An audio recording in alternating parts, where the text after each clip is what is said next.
Welcome back into the studio. Thank you for joining me yet again. Now I'm going to quickly recap and give you guys a bit of a background as to this part 3 of the series of creating this particular landscape. Now if you've watched the video from a couple of days ago when I went out early into the bushland, do a little bit of inspiration gathering and creative thinking and get some ideas of how I could create my current artwork. If you haven't seen that video, do make sure that you go and watch it because it will give you the subtext as to what we're doing today. The second video that you would have watched, which is stage 2 of course, is the process in how I stained my paper using tea and coffee.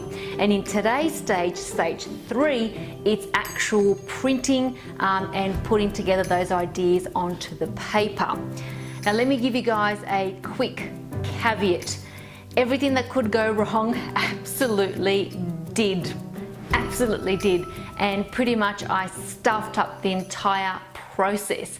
So what stage 2 of actually staining my paper, and I completed that. It took me a couple of hours to tea stain it, coffee stain it, dry it, iron it out, stain it again, iron it out, flatten it out.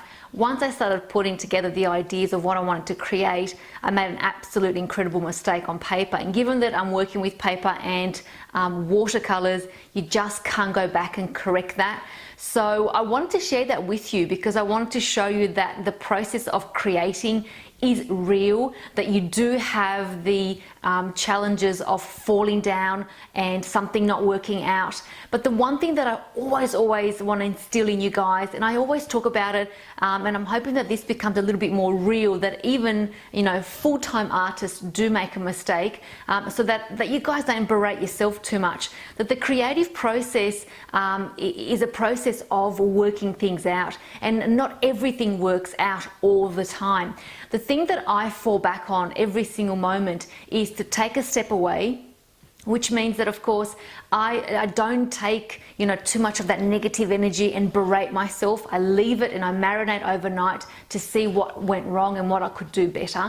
The second aspect of this creative process is that in actual fact I trust myself and I trust the capabilities that I have in order to be able to correct the process and what went wrong. And the third factor in all this process of what went wrong is that I'm able to reassess the entire process and then formulate a new idea. I don't actually go back to the original idea that I had before because it obviously didn't work. So I go to a different direction and use the so-called fail, the fall, or the hit the wall, or the hit the whatever analogy works for you guys. I use that in terms of a redirection and move towards something different, something new. And so whilst we like to think of something not working out as being a failure, in actual fact for me it was an incredible positive thing because it opened the avenue for something new and something different. So I hope that kind of let it sink into your mind, into your heart, that if you do have a process where something doesn't work out, it doesn't mean that you are terrible and hopeless. Rather, look at it from a perspective to say, what can I learn from it? I know, can I consider something different, something new, and what other avenues is this going to open for me? Given that this avenue didn't work, what else will there be that will work? So just think about that process, because I know everybody's got points when they fall, when they fail. I just don't want you guys to take that on board and think that you aren't worth it. You are worth it. You are worth it, and you are capable. Okay, so there's that process of what took place yesterday. I did film it, by the way, but it's just not worth sharing with you guys at this point. So what I did do in my redirection and me thinking about what went wrong and how can I actually improve this, what I had to do in actual fact is re-stain a piece of art paper using tea, which is actually a little bit better. And so in this second process, I decided to keep the paper a lot smaller. So as you saw in my second video, the paper was quite large. And so I re-stained it, and I'll show you guys here again.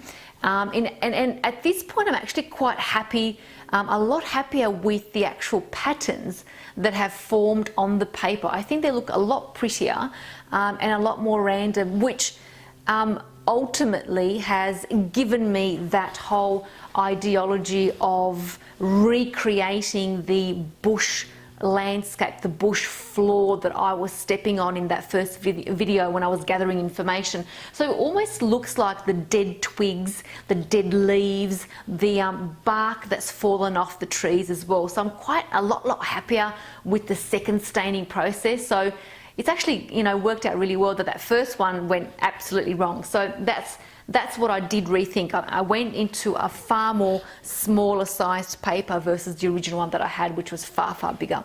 The second process that I then eliminated was to simplify it even further. Even though I love that bark, I love the, you know, the way it curls, the squiggles and everything else that I gathered on that first day, I decided to actually keep it fairly simple, which is why I made sure that the stain on the paper was fairly intricate. However, what I'm going to do on top of that is going to be more of a Japanese print ideology. So I decided to use only this particular branch that I found broken in the bush, and I recreated a stencil. And so I spent a couple of hours thinking about the whole idea of how this will work, and so I'm going to treat it more of a Japanese stencil process and with an Australian bush theme. And so I cut out 3 stencils. First of all, I used pieces of paper, art paper mind you, that are fairly thick.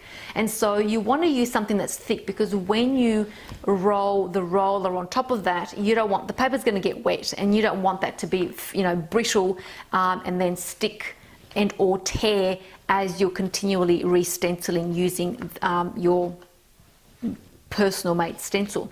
So I made 3. The first one is this shape. The second is inner shapes within the first shape, which is to give me a different color, and the third is more the skeletal aspects of the actual, and I don't know if you guys can see that, of the leaf. So that can come through.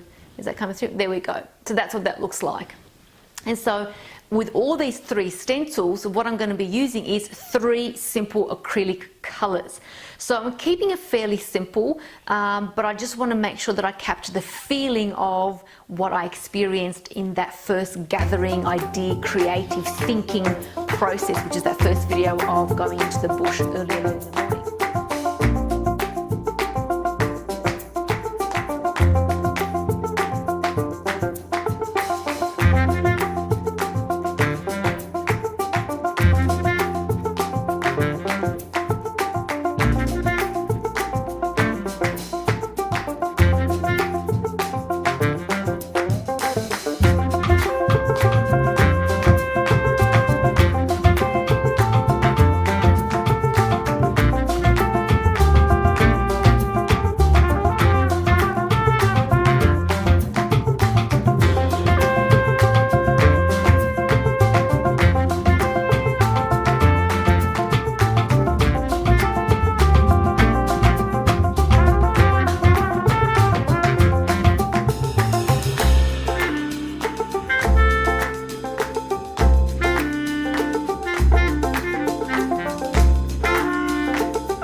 Okay, so that was my process or my creative process from gathering inspiration to creating the stencil landscape, or reducing it down to almost like that Japanese feel. A couple of tips that I want to give you guys just as a FYI if you're wanting to do this process. I utilized a slow drying medium, which is low viscosity, and I'll just hold that up for you up there. There we go. Now what that does is when I added that to my acrylic paint, it just made them a little bit more feel like oil paint, and of course it prevented them from drying too quickly. Because it's quite humid in my studio, the acrylic paint can absolutely just go berserk and dry far too quickly. The other thing too that I always utilize is the demister, which is just plain water, but the actual spray that comes out of that out of this bottle is fairly fine, and so that tends to keep the acrylic paint wet longer as well.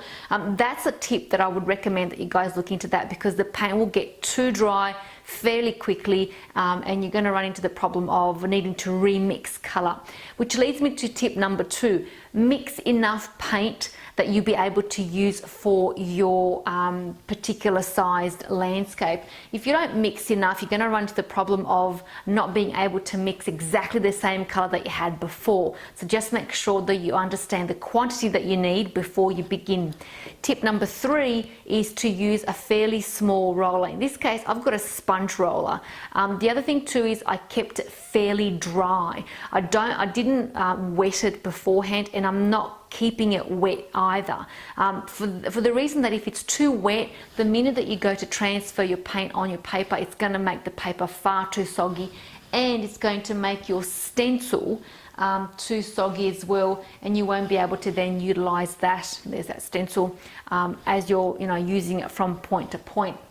I think I already mentioned I made my own stencil, and I utilized a thick art paper, and of course this is just so that it doesn't disintegrate as I'm using it on my actual final piece. So just make sure that you think about that as well. So that's as much as I'm going to do today. I'm going to leave it and see how it sits with me, but I think that's going to give you a bit of an understanding of my process of looking for inspiration, converting it down into my own thinking and what I want to create, and then the materials that I utilize in order to create the artwork. So thank you guys for watching. I wholeheartedly always appreciate you tuning in. If you've got any questions around art and inspiration and creativity, please feel free to ask. Happy to share with you all that I've learned.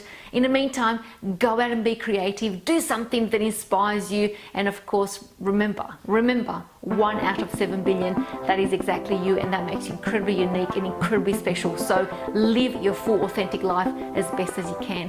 Until next time guys,